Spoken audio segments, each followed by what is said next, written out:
창세기 또 계속해서 12장 우리 같이 일어나서 하나님의 말씀 봉독하겠습니다. 12장 1절부터 8절까지인데 오늘도 12장 1절부터 3절까지만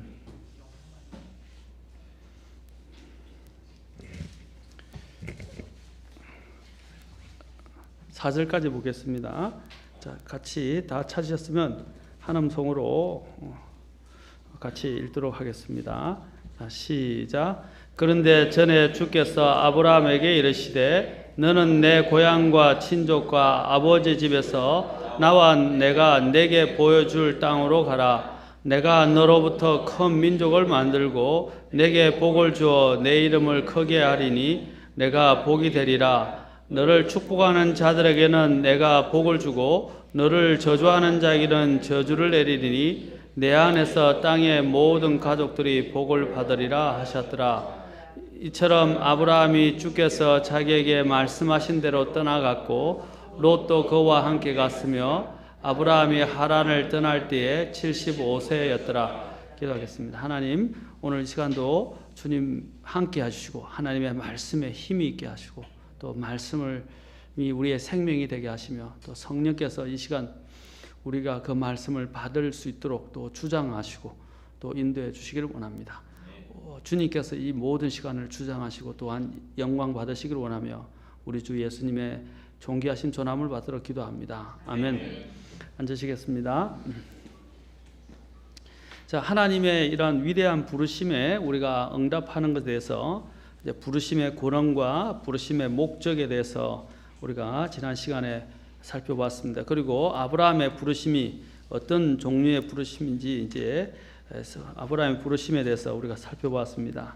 이제 그리고 부르심의 형태가 있는데 이제 부르심의 형태는 바로 하나님께서 우리를 이제 구원으로 우리를 부르신다라는 것입니다. 자, 구원으로 부르시고 또 두 번째로는 하나님이 우리를 복음을 위해서 부르셨다라고 했습니다. 이제 또한 하나님께서 복음으로 부르실 뿐 아니라 이제는 더 나아가서 우리를 하나님과의 교제로 우리를 부르신다라고 했습니다. 그리고 이제 주님께서는 이제 우리를 부르실 때 그분의 섬김을 위해서 우리를 부르십니다. 자, 지난 시간에 교제로까지 우리가 봤는데 섬김을 위한 부르심. 하나님은 모든 사람이 이제 각자에게 다 필요가 있어서 하나님이 각자에게 모든 것을 맡기셨습니다. 하나님은 사람을 부를 때 목적과 계획을 갖고 계십니다. 그리고 그 목적과 계획뿐 아니라 또 교회 안에서도 하나님이 그 사람의 필요를 위해서 하나님께서 또한 그 사람을 그곳에 부르시고 그곳에 두신다는 사실입니다. 그래서 에베소서에 보면 하나님께서 우리를 만드셨을 때 에베소서 2장 10절을 잠깐 가서 보겠습니다. 부르셨을 때 이제 하나님이 목적을 분명히 갖고 있다는 것입니다. 구원이 전부 다가 아닙니다. 많은 사람이 가장 큰 신앙적인 문제가 뭐냐면 구원에서 모든 것이 끝난다는 겁니다.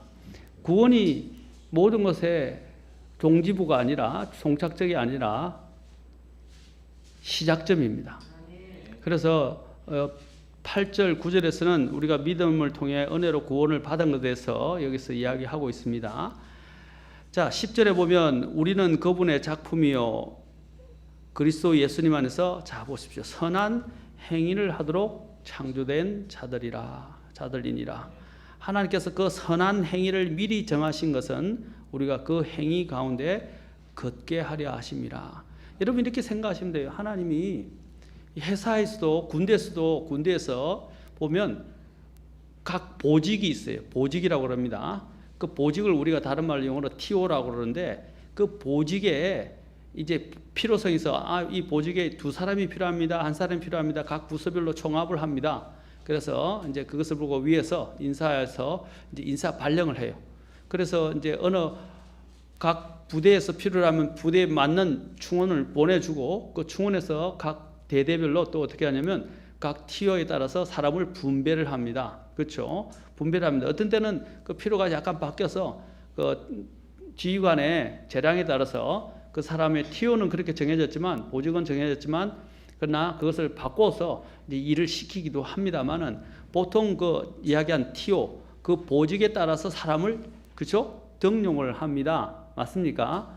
하나님께서도 우리를 부르셨을 때 우리를 그냥 부르신 것이 아니라 보십시오. 선한 행위를 위해서 또 그 선한 행위를 뭐라고요? 미리 정하셔서 우리로 그 행위 가운데서 걸어가도록 하기 위해서 우리를 부르셨다라고 이야기를 하고 있습니다. 그런데 사람들이 자신들이 부르심 받은 목적을 몰라요. 그냥 구원에서 끝나버립니다. 하나님은 이런 분이에요. 자, 우리도 그렇습니다. 그 보직에 맞게 그 사람이 일을 하지 못하기는 될 때는 어떻게 합니까? 보직 해임한다고 그러죠. 아니면 일을 불가하고 있을 때는 그냥 그 사람들을 취급하지 않고 다른 사람을 다시 등용해서 그 보직을 수행하도록 만듭니다. 맞습니까? 이제 저는 포병에 있었는데 포병을 했을 때 사수, 부사수는 굉장히 더 중요해요. 포수도 다 중요해요. 다 중요한데 특히 사수, 포수는요 특별하게 잘 훈련되어진 그리고 점수가 좋은 이런 사람들이 평가를 한 다음에 이제 사수, 부사수 이렇게 해서 등용을 합니다. 그럼 마찬가지로 하나님께서도 그분의 일들을 하는데 그래서 하지 못하게 되면 자격 미달이 돼요. 그러면 그곳에 들여서 그것을 일을 할 수 없어요.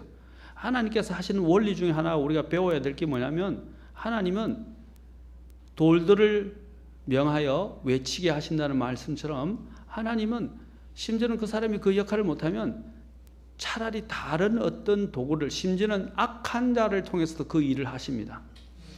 근데 악한 자를 위해서 하는데 이제 두 가지가 있어요. 선한 우리가 같이 하나님 앞에서 부르심을 제대로 받고 순종하는 자를 통해서 일을 할 때는요. 그 사람을 하나님이 높여서 하시지만 악한 자가 그 일을 위해서 사용되어질 때는 어떻게 되는지 아십니까? 사용되어지고 버리는 거예요. 폐기 처분되는 것과 같은 것입니다. 하나님께서는 그 어떤 것을 통해서도 하나님이 계획하고 목적하신 것을 이루실 수 있는 분이에요. 그런데 하나님 앞에서 우리가 그 목적과 계획에 하나님의 그 선한 행위를 여기서 했죠. 미리 정하신 그 선한 행위를 정하셔서 우리를 부르셨을 때는요. 그것은 우리에게는 엄청난 특권이며 영광입니다. 그 특권과 영광을 우리가 가지고 누리고 일을 할 수 있다는 것 자체가 감사해야 돼요. 물론 그 일을 할 때 어려움이 찾아올 수도 있고요. 인간관계에 또 갈등도 있을 수 있고요. 또 보이지 않는 손해를 입을 수도 있고요. 또 많은 핍박과 환난과 반대가 있을 수 있어요. 그러나 그것이 우리의 하나님께서 우리를 그 선한 행위로 부르신 것들을 무효화시킬 수 없고 우리를 또 내비를 수 없다는 것입니다. 몰아낼 수 없다는 것입니다. 우리는 믿음으로 인내로 끝까지 그 일들을 지켜나가야 합니다. 하나님은 우리를 이렇게 섬김을 위해서 부르셨어요. 또 교회에서 하나님께서는 지체 중에서 우리가 알지만 눈, 코, 입, 그렇죠? 손, 발이 있어요. 그 지체 중에 하나도 소중하지 않은 지체가 없어요. 하나님은 또 교회 안으로 우리를 부르셨어요. 교회 안에서 하나님이 각 지체들 그곳에 우리는 불필요해 보이지만 하나님이 그곳에 두셨다 이 말입니다. 그렇죠? 그래서 각자가 각자의 일을 수행해야 돼요. 오늘날 여러 가지 이 근본주의 독립침례기의 또 하나의 가장 큰 문제가 뭐냐면 만인 제사장이라는 말은 참 좋습니다. 그것은 성경적이에요. 그러나 만인 제사장이라는 것이 이제 이 두 가지 문제가 생겼어요. 하나는 전에도 제가 자주 이야기하지만 일반 기존 기성교단 교회들의 가장 큰 문제는 목회자가 우상시되고 목회자가 절대시되고 있어요. 맹목적으로 변하고 있고 우상화되고 있다는 것입니다. 그것은 잘못된 것입니다.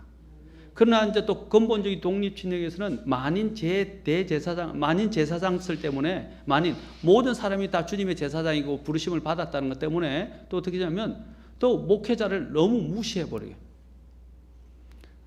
자기가 다 기름 부음 받고 자기가 다 하나님 앞에서 인도를 받기 때문에 사실 목회자를 두고 있지만 목회자가 필요 없는, 그리고 목회자가 있어도 목회자의 이러한 하나님의 이런 그 목양을 받지 않는 그런 사람들도 있다는 것입니다. 그것은 양극단이에요. 우리는 하나님 앞에서 이런 부분들을 잘 조절해야 합니다. 교회 안에도요, 하나님이 만약에 손이 머리 역할을 하려고 하면 됩니까? 안 됩니까? 안 되는 거예요. 손은 손의 역할을 해야 돼요. 그게 각 하나님 주신 믿음의 분량에 따라서 움직이는 것입니다. 또 발이 손의 역할을 할 수 있습니까? 안 되는 겁니다. 그렇죠? 하나님은 할 수 있는, 어떤 사람들은 이런 부분들을 할 수 없다고 생각하지만 하나님이 주신 것들이 있어서 개발을 하면 돼요. 예를 들자면 피아노에 원래 이 음악에 재능이 있는데 피아노를 못 배웠어요. 근데 우리 자매님 좀 혼자서 피아노를 배워서 또 열심히 준비해서 하나님, 원래 그것은 하나님이 그 일에 은사를 주신 것이에요. 이제 그것을 개발하는 거예요. 그래서 계속 하다 보면 뭡니까? 어떤 사람보다 더 뛰어나고 더 정형화되고 더 아름답고 더 정말 마음으로서 와닿는 또 반주를 할 수 있고 찬양을 할 수 있는 것입니다. 그렇죠? 이제 우리가 그것을 모를 수도 있어요. 그러나 하나님의 일들을 하면서 하나님이 발견하게 하십니다. 우리는 각자가 하나님이 주신 은사들이 있으며 각자의 또 하나님이 주신 여러 가지 직무들이 있어요. 그 직무들과 또 부르심의 소명들이 있어요. 그것들을 자신들이 파악을 해야 되고 깨달아야 되고 또한 그 일에 적합하게 일을 해야 됩니다.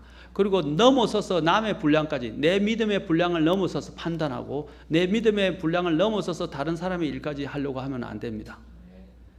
어떤 때는 그것이 잘 안 될 때도 있어요. 그때는 때로는 필요한 것이 기다리는 겁니다. 그리고 기도하는 것입니다. 가정도 마찬가지입니다. 참 우리가 기다리고 인내하면서 기다리고 오래 참는 것 쉬운 일이 아닙니다. 쉬운 일이 아니에요. 여러분들도 가족 간에 문제가 있거나 또 남편과 아내 간에 또 자녀들과의 관계, 부모와의 관계 속에서 형제들과의 또 관계 속에서 참 서로 갈등, 여러 가지 어려운 점이 있을 때 어떻게 해요? 물론 서로 싸우기도 하지만 서로 결국에는 어떻게 합니까? 참고 기다리고 인내하고, 그렇죠? 하지 않습니까? 똑같습니다. 교회도 마찬가지예요. 이제 특히 이 자녀들이 그렇게 될 때 부모의 마음이 썩는 것처럼 이 마음이 터지죠. 터지는 것처럼 이 목회자도 마찬가지예요. 목회자들은 전 성도들을 대상으로 하기 때문에 속 터지는 일이 한두 개가 아닙니다. 생각할 수 없는 이런 많은, 말할 수 없는, 또 공개적으로 이야기할 수 없는 수많은 일들이 생겨요. 그것을 참아내고 기다리고 마음으로 품어야 되고 기도한다는 일이 엄청난 힘든 일입니다. 우리가 직장 생활할 때 힘든 것 중에 하나가 뭡니까? 이 일이 힘들어서 일이 힘든 게 아니에요. 물론 일이 좀 업무가 너무 많아서 이 과다한 업무로 시달리는 경우도 있지만은, 그러나 대부분의 경우는 뭐 때문입니까? 사람 때문입니다. 사람 때문에. 과다한 업무 시달려도요, 돈 많이 주면 괜찮아요. 그렇죠? 월급 더 많이 보상을 해주면 그나마 괜찮아요. 그렇죠? 근데 문제는 그 사람이 일을 시켜놓고 그만큼 대우를 안 해주는 거예요. 그때 어떻게 됩니까? 그래서 직장에서 가장 힘든 게 사람과의 관계의 문제예요. 또 교회 안에도 마찬가지고 우리를 가장 힘들게 하는 것이 이건데, 근데 거기서 우리가 알아야 할 것은 아까 했죠. 각자의 위치를 지키고 인내하고 기다리고 오래 참아야 돼요. 그리고 하나님이 나에게 맡기신 일들을 어떻게 해요? 사람이 뭐라고 하든 또 어떤 상황이 되든 나에게 맡겨진 그 직무를 또 그 부르심을 끝까지 지켜내는 것입니다. 그래서 그것을 우리가 부를 때 소명이라고 불러요. 소명. 그래서 각 직장도 소명이 있고 교회 안에도 하나님이 각 사람에게 주신 믿음의 또 직무들이 있고 각자 해야 될 역할들이 있다는 것입니다. 그 역할을 넘어서려고 그러면 안 돼요. 목회자의 영역이 있고 성도의 영역이 있습니다. 그것은 니골라당처럼 목회자와 성도를 구분하는 게 아니에요. 다 하나님 안에서 다 한 형제이기도 하지만 그러나 하나님이 주신 직무가 다르다. 그래서 에베소서 4장에 보면 4장에 보십시오. 그걸 뭐라고 그럽니까? 이게 원래 카리스마인데 이게 은사예요. 은사. 에베소서 4장에 보면 뭐라고 그랬어요? 하나님께서 각 교회에게 뭡니까? 선물을 주셨다라고 되어 있어요. 그래서 선물을 주셔서 그 선물들을 감당할 수 있도록 하나님께서 이야기하셨어요. 자, 주님께서 올라가실 때, 자, 8절에 보면 그러므로 그분께서 이르시기를 그분께서 높은 곳으로 올라가실 때에 포로로 잡힌 자들을 포로로 이끄시고 사람들에게 선물들을 주셨다 하시느니라. 고린도전서 12장이나 또 다른 로마서를 보면 각 사람의 어떤 일과 관련된 하나님이 선물을 주시기도 하셨어요. 은사를 주셨어요. 그러나 또한 여기는 보면 하나님이 또한 사람을 은사로 주셨다고 되어 있어요. 은사, 곧 선물로 주셨다고 되어 있어요. 자, 선물로 주셨는데, 자, 보십시오. 하나님께서 사람들에게 선물을 주셨는데, 교회입니다. 그게 뭐냐면, 이제, 그 중에서 하나가 11절에 보십시오. 11절에 그분께서 더러는 사도로, 더러는 대언자로, 더러는 복음전도자로, 더러는 목사 겸 교사로 주셨으니, 하나님이 특별히 주신 선물들이 바로 여기 있는 네 종류의 사람입니다. 네 종류. 자, 네 종류의 직무를 감당하는, 첫째 사도와 대언자는 교회 초창기에 교회를 세우는 일을 했었습니다. 그 다음에 이제 이후에 그 사도와 대언자는 이제 사라졌고, 이제는 성경이 계시가 완성되면서 이제는 사도와 대언자는 없어요. 지금도 사도라고 주장하면 그건 거짓이에요. 지금은 사도나 대언자는 없습니다. 끝났습니다. 이제는 남아있는 게 뭐냐면 이들은 교회의 기초를 닦고 또 교회에 하나님의 말씀을 일러주던 자들입니다. 받아서 직접적으로. 이제 그들은 성경 완성과 함께 끝나고 이제 복음 전도자와 목사 겸 교사만 이제 남아 있습니다. 이들을 뭐라고 그랬습니까? 하나님이 주신 선물들이다. 사람들에게 주신 선물들이다. 이들이 하는 역할이 뭐냐면 12절 보십시오. 이것은 성도들을 완전하게 하고 섬기는 일을 하게 하며 그리스도의 몸을 세우게 하려 하심이라. 마침내 우리가 다 믿음과 하나님의 아들을 아는 것에서 하나가 되어 완전한 사람에 이르고 그리스도의 충만하심에 장성한 분량에까지 이르리니. 하나님이 그 목회자와 이러한 사역자들을 세우신 이유가 성도들을 완전하게 하고 또 성도들을 목양하고 성도들을 돌아보고 성도들을 또 어떻게 합니까? 보호하고 성도들을 또 치리하고 감독하는, 그렇죠? 그 모든 그런 일들을 하도록 위해서 하나님이 보내셨어요. 그런데 오늘날 또 어떤 때 보면 이 역할들이 잘못되어졌어요. 물론 목회자들은 미니스트라고 합니다. 미니스트란 말은 미니스트링에서 나왔는데 그것이 뭐냐면 이게 바로 섬긴다라는 것입니다. 이 섬긴다는 것에서 나왔어요. 그러나 섬긴다는 것들을 여러분 우리가 이게 섬긴다는 것 때문에 인해서 섬기는 것으로 인해서 우리가 그 권위를 무시하면 안 된다 이 말입니다. 우리는 각자가 하나님 주신 일들이 있고 그 일들 안에서 부르심을 받았고 그 일들 안에서 부르심을 받은 대로 우리는 하나님을 섬겨야 합니다. 그래서 로마 12장에 보면 하나님이 각 사람들에게 어떤 은사들을 각각 주셨는지를 또 이야기를 하고 있습니다. 로마서 12장에도 잠깐 가서 우리 보도록 합시다. 특히 물론 고린도전서에도 나오지만 특히 로마서에 보면 여기 또 은사입니다. 카리스입니다. 여러 지체들에 대해서 이야기합니다. 자, 4절부터 이제 3절부터 우리가 사실 하나님의 영적 그 은사, 그 선물에 대해서 제가 섬김을 위한 부르심 때문에 지금 이렇게 말하는 것입니다. 3절부터 보십시오. 내게 주신 은혜를 힘입어 너희 가운데 있는 각 사람에게 내가 말하노니 각 사람은 자기가 마땅히 생각을 보다 더 높이 자기에 대하여 생각하지 말고 하나님께서 각 사람에게 믿음의 분량을 나누어 주신 대로 맑은 정신으로 생각하라. 자, 각 사람에게 자기가 어떻게 해요? 마땅히 생각할 것보다 더 높이 자기에 대하여 생각하지 말고 하나님께서 각 사람에게 믿음의 분량을 나누어 주신 대로 어떤 정신으로? 맑은 정신으로 생각하라.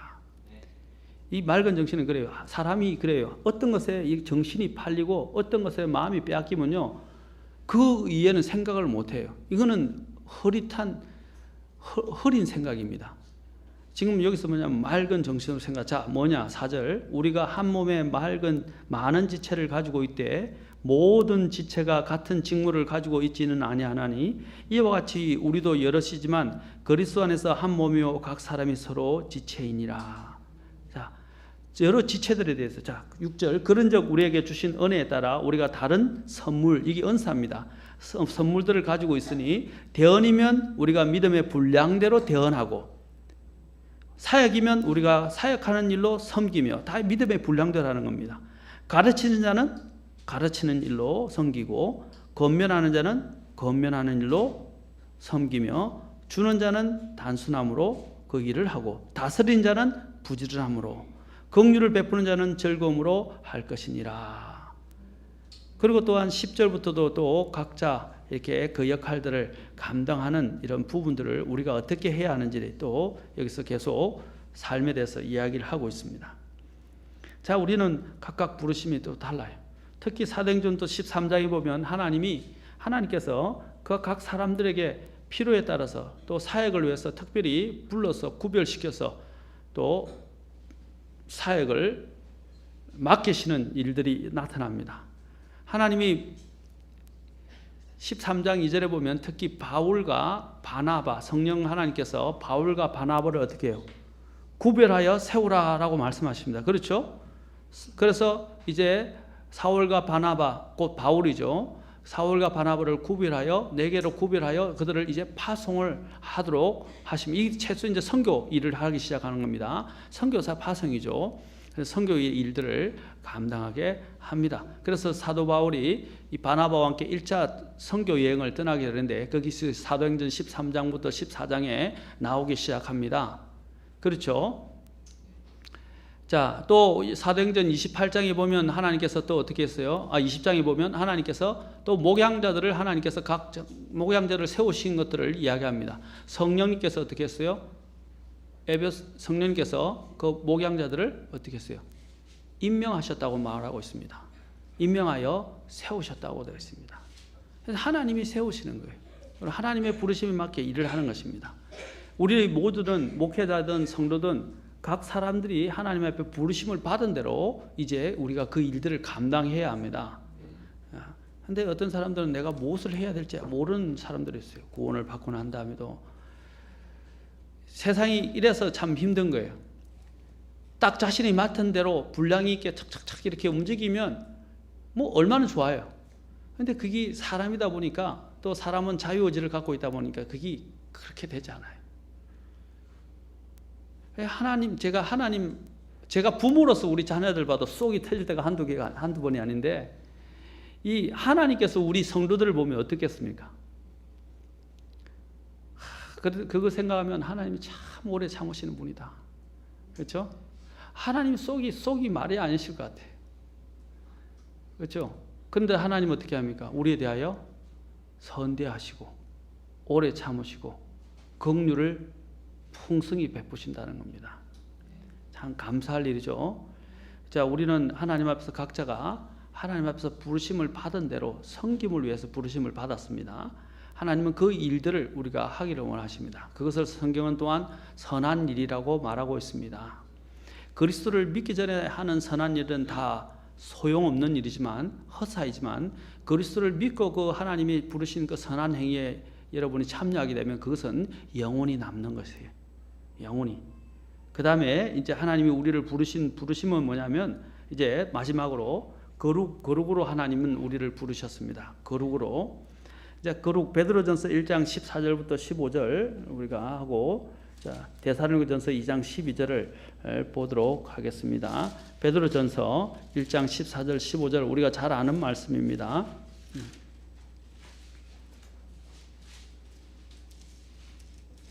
자, 베드로전서 1장 14절 15절에 보시면, 너희는 순종하는 자녀로서 전에 알지 못하던 때의 이전 정욕들에 따라 너희 자신을 꾸미지 말고, 이제 우리는 구원받았을 때, 구원받기 전에, 예수님을 알기 전에 따르던 그런 정욕들을 우리는 거부해야 합니다. 그렇죠? 그것들로 나의 자신을 꾸미고 단장해서는 안 돼요. 이제 거기서 떠나가야 됩니다. 15절에 오직 너희를 부르신 분께서 거룩하신 것. 우리를 부르신 분이 어떤 분이라고요? 거룩하신 분. 그 주님이 거룩하신 것처럼 너희도 온갖 종류의 행실에서 거룩할지니라. 기록된 바 내가 거룩하니 너희도 거룩하라 하셨느니라. 하나님이 이 거룩과 관련해서 우리가 명심해야 될 사실은 17절에 있는데, 사람들의 외모를 중시하지 아니하시고 각 사람의 행위대로 심판하시는 아버지를 너희가 부르며 간구할진대 너희가 여기에 잠시 머물러 있을 동안을 어떻게 지내라? 여기 보면 어떻게 지내라? 두려움 가운데 지내라. 이 거룩은 두려움과 관계가 있어요. 자, 여러분, 제가 더 쉽게 여러분 어린이들을 위해서 이해가 하도록 할게요. 경찰관이 저기 딱 서 있어요. 저도 어떤 때는 출발할 때 좀 급해서 안전벨트를 좀 뒤에 매려고 딱 할 때가 있어요. 그러면 안 되지만 딱 차고 가야 되는데, 가다가 저쪽에 사이렌이 울리거나 아니면 옆에 이렇게 뭐라 그럽니까? 형광등이라 그럽니까? 그 등이, 경찰 등이 이렇게 보이면 어떻게 해요? 아, 이거 안 되겠다, 이거. 그렇죠? 그 경찰을 두려워하는 마음이에요. 또 무단 횡단을 하려는데 저 경찰이 있어요. 어떻게 하시겠어요? 안 되지 하고 우리가 깨우치는 거예요. 이것이 바로 일종의 가장 기본적인 두려움입니다. 그렇죠? 하나님의 거룩하심이 바로 이 두려움과 관련해 거룩하심에 대한 인식, 바로 이 두려움, 하나님에 대한 경외의 마음을 가지고 하나님이 거룩하시다는 것을 알고, 또 하나님은 우리의 이러한 사람의 외모뿐 아니라 우리 마음의 중심에까지를 다 꿰뚫어 보신다는 것을 우리는 항상 명심하면서 믿음의 생활을 해야 합니다. 그래야 우리의 삶을 정비를 할 수 있어요. 하나님은 겉만 보시는 게 아니에요. 사람들은 뭡니까? 겉으로 드러난 것만 보기 쉬워요. 그러나 하나님은 우리의 중심, 우리의 속중심, 엄밀한 것까지도 다 아시고 그것을 심판하시는 분이라는 것입니다. 하나님은 우리의 속마음에까지도 거룩하기를 원합니다. 겉으로만 거룩한 것이 아니라 속 안에서, 내적인 사람에서부터 하나님 앞에서 거룩하기를 원합니다. 데살로니가전서 또 2장으로 가서 또 봅시다. 데살로니가전서 2구절을 볼 거니까 이제 데살로니가전서 4장 7절, 2장 12절부터 읽고 4장 또 7절 읽겠습니다. 2장 12절에 또 이렇게 말씀하십니다. 이것은 너희를 부르사 자신의 왕국과 영광에 이르게 하신 하나님께 너희가 어떻게 해요? 합당하게 걸어가게 하라 했습니다. 하나님의 왕국과 하나님의 영광은 어떤 거예요? 거룩입니다. 그렇죠? 그 거룩한 부르심에 합당하게 걸어가기를 원합니다. 그게 맞게 걸어가기를 원합니다. 거지와 왕자의 비유를 여러분 이야기를 잘 아시죠? 그 거지가 왕자로 신분을 바꾸어서 왕자로 들어갔을 때 그가 처음에 배운 게 뭐예요? 왕자가 갑자기 이상해져서 분명히 똑같아서 구분을 못해서 모르니까 이 거지가 왕자가 됐는데, 거지가 왕자가 됐을 때 하는 게 뭐예요? 옛날 거지처럼 밥을 먹는다는 거예요. 거지처럼 뛰어다니고 거지처럼 걸어다닌다는 거죠. 거지처럼 말한다는 거죠. 그래서 그 신하들이 해야 될 게 뭡니까? 왕도를 배우게 하는 거예요. 왕도. 맞습니까? 이제 우리가 그와 같은 사람들이었어요. 이제 우리가 하나님의 자녀가 되었을 때 우리는 자녀답게 걸어가야 됩니다. 합당하게 걸어가야 돼요. 합당하게, 하나님께 합당하게. 4장 7절에도 보십시오. 하나님께서는 우리를 부정함에 이르도록 부르시지 아니하시고 거룩함에 이르도록 부르셨나니. 하나님은 우리를 어디로 부르셨다고요? 거룩함에 이르도록 부르셨다.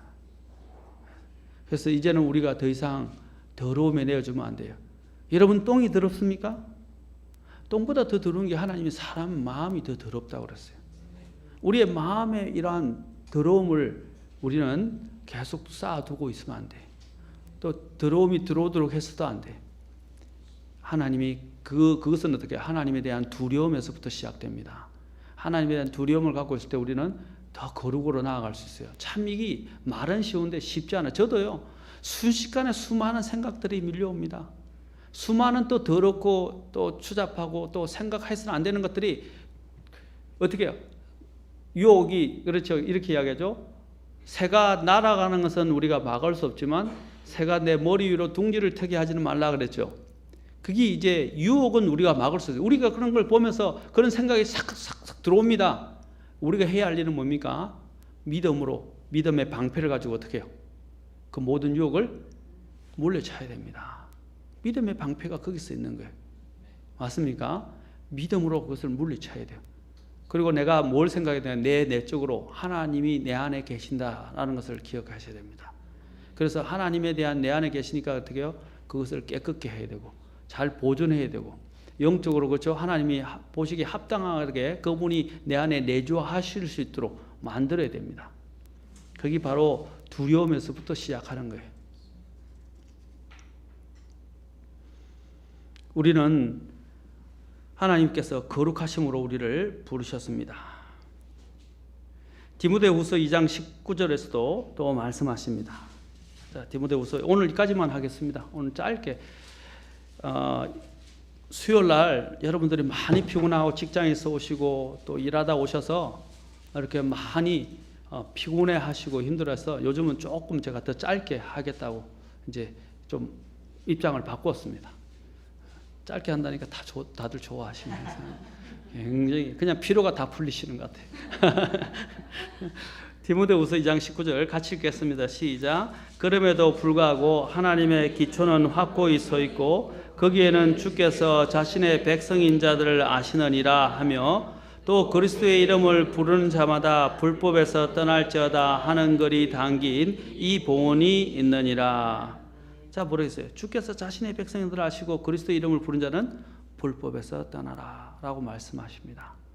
하나님은 우리를 거룩으로 부르셨어요. 그분이 거룩하신 것처럼 우리도 온갖 종류의 행실에서, 모든 행실에서 어떻게 해요? 거룩하기를 원합니다.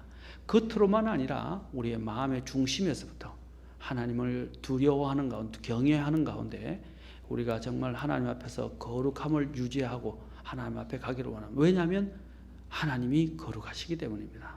죄를 미워하시고 죄를 주님께서는 죄와 상관하지 아니하시고 죄와는 거리가 머신 분이기 때문입니다. 그리고 또한 하나님은 죄를 심판하시는 분입니다. 우리가 하나님 앞에 가려면 거룩함을 가지고 가야 합니다. 그렇죠? 자, 이 거룩은 그리스도의 삶에 있어서 대단히 중요한데도 불구하고 우리가 이것을 망각하며 많이 살아갑니다. 자, 하나님이 우리를 오늘 부르시는 형태에 대해서 봤죠? 다음 시간에 제가 원래 오늘 하려고 하는데 다음 시간에 부르심의 성격에 대해서 보겠습니다. 여러분 성격 시간에는 좀 더 많이 오시면 좋겠어요. 이거는 정말 성경에서 우리가 깊이 있게 생각하면 정말 하나님의 감사가 넘치는 내용입니다. 이 부르심의 성격. 자, 하나님이 우리를 어디로 부르셨어요? 첫째, 우리를 구원으로 부르셨다 그랬습니다. 두 번째는 하나님이 우리를 어디로 부르셨다고요? 복음을 위하여 부르셨다 그랬습니다. 지상명령. 그 다음에 세 번째로 하나님은 우리를 하나님과의 교제로 우리를 부르셨습니다. 교제로 나아가야 됩니다. 네 번째로는 하나님이 섬김을 위해서 우리를 부르셨습니다. 마지막으로 오늘 하나님께서는 우리를 하나님의 거룩으로 우리를 부르셨어요. 그래서 우리가 거룩하게 하나님 앞에 가기를 원하십니다. 우리가 오늘 이것을 기억하시면서 5가지 하나님의 이 부르심의 형태를 기억하시고 하나님 앞에서 여러분들이 정말 그리스도인답게 하나님의 자녀답게 걸어가서 주님께 영광을 돌리시는 그 부르심에 합당하게 해서 그 부르신 자를 기쁘게 하고 영광스럽게 하는 저와 여러분이 될 수 있기를 주의 이름으로 축원합니다. 기도하시겠습니다.